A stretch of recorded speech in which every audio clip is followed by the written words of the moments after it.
ধুলিয়ান সহ আমাদের রাজ্যের বিভিন্ন প্রান্তে কৃষ্ণা থেকে বারুইপুর আমতলা থেকে শুরু করে গোটা রাজ্যের বিভিন্ন স্থানে যেভাবে ঠিক 2019 সালে যখন সিএএ এসেছিল তাকে এনআরসি নাম দিয়ে যে ভয়াবহতা এই রাজ্যে হয়েছিল, এবারে তার থেকেও আরো অনেক বেশি করে আমরা গোটা রাজ্য জুড়ে একদম টার্গেট হিন্দুদের উপরে আক্রমণ, হত্যা, খুন, জবাই এবং হিন্দুদের নির্বিচারে বাড়ি, দোকান, লোক এবং মন্দিরে ভাঙচুর, অগ্নিসংযোগ করে একেবারে পুলিশকে দর্শক হিসেবে দাঁড় করিয়ে রেখে একটা তাণ্ডব গোটা রাজ্য জুড়ে আমরা লক্ষ্য করতে পারছি। এর কারণ হলো মাননীয় মুখ্যমন্ত্রী তিনি গত বিধানসভার বাজেট অধিবেশনে আপনারা দেখেছেন বিরোধী দলনেতা সহ একাধিক বিজেপি বিধায়ককে বিধানসভার বাইরে পাঠিয়ে মুখ্যমন্ত্রী সেদিন বলেছিলেন যে আমি যদি এদের আন্দোলন সামলাতে পারবেন তো। ঠিক সেই জিনিস আজকে লক্ষ্য করছে বাংলা আজকে সেই জিনিস লক্ষ্য করছে। তাই একদিকে শুধু 26,000 চাকরি চলে যাওয়ার লোক নয়, আমরা প্রথম সর্বোপরি আমরা আমাদের সবচেয়ে বড় নেতা, বিশ্বের নেতা, আমরা যাকে সামনে রেখে যার আদর্শে আমরা ভারতীয় জনতা পার্টিকে করি, যখন ডিভিশন বেঞ্চের রায় আসে প্রকাশ্য সভায় বলেছিলেন যে ভারতীয় জনতা পার্টি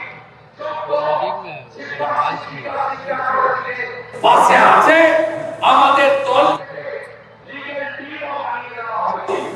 এটা মোদীজি বলে গেছিলেন।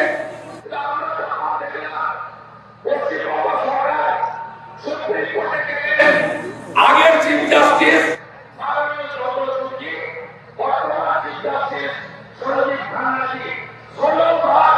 মমতা ব্যানার্জিকে সুযোগ দিয়েছে যোগ্য অযোগ্য বাছাই করার জন্য 16 বার, একবার নয়। কারণ আজকে সুপ্রিম কোর্ট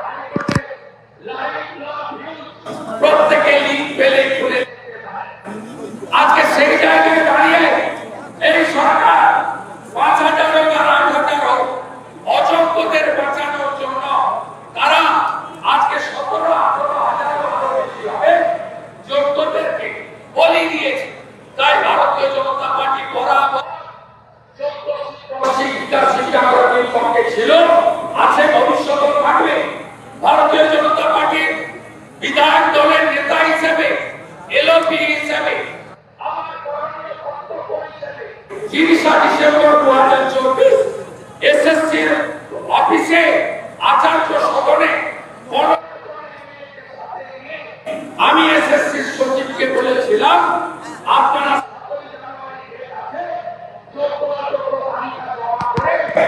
আপনারা যোগ্যদের বাঁচান, যোগ্যদের আপনারা বাঁচান, তারা শোনেননি। তাই বিজেপির পলিসি খুব ক্লিয়ার, ক্রিস্টাল ক্লিয়ার, আমরা যোগ্যদের পক্ষে। আমি মনে করি 2016 সালে 23 লক্ষ পরীক্ষার্থী বসেছিলেন পরীক্ষায়। আমরা বিজেপি শুধু 17,000 যোগ্যের পক্ষে নয়, শুধু নয়, আমরা 23 লক্ষের পক্ষে। এই 23 লক্ষের সঙ্গে মমতা ব্যানার্জি প্রতারণা করেছেন। মমতা ব্যানার্জি এসএসসি তিনি মন্ত্রী পরিবর্তন করে পার্থ চ্যাটার্জিকে বসিয়ে তার ভাইপো কালীঘাটের কাকু যিনি 73 মিনিটে 73 বার অভিষেক ব্যানার্জি বলেছেন এই মুহূর্তে 15 কোটি টাকা দিয়ে অভিষেক সন্তুষ্ট হবে।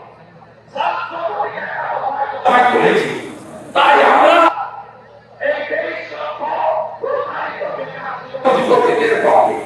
দ্বিতীয়ত, আজকে যে ইস্যুটা যুক্ত হয়েছে হরগোবিন্দ দাস, চন্দন দাস, এরা বাড়িতে ছিল, এদের অপরাধ কি? এরা মূর্তি এদের অপরাধ কি? এরা হিন্দু। যেভাবে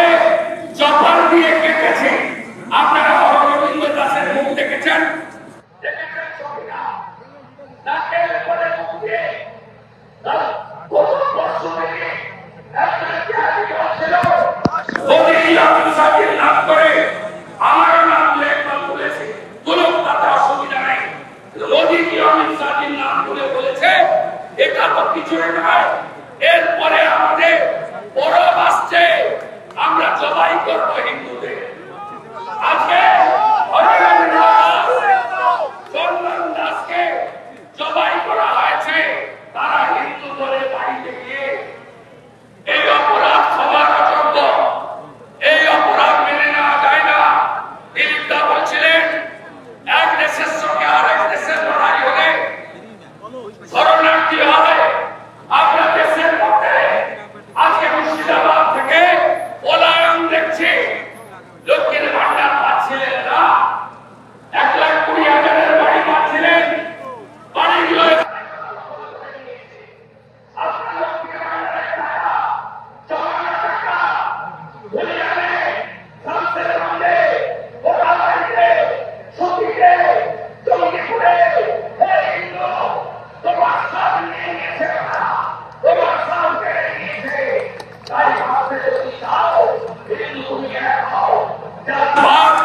রাজনীতি পর পর করে সরাও। বাংলার হিন্দুদের আমরা সংখ্যায় করছি, রোহিঙ্গা সরকার বাংলা দখল করছে। একমাত্র বিজেপি পারে। বিজেপি 20টা তাই আসামে 16 লক্ষ দিয়ে হয়েছে।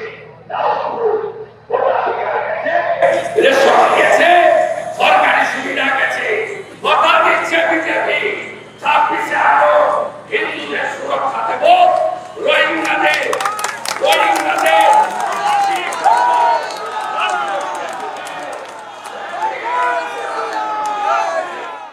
আমাদের ভিডিও ভালো লাগলে লাইক এবং শেয়ার করুন। কমেন্ট সেকশনে গিয়ে জানান আপনাদের মতামত। আরও ভিডিও পেতে আমাদের চ্যানেল সাবস্ক্রাইব করুন এবং প্রতি মুহূর্তে খবরের আপডেট পেতে প্রেস করুন বেল আইকন।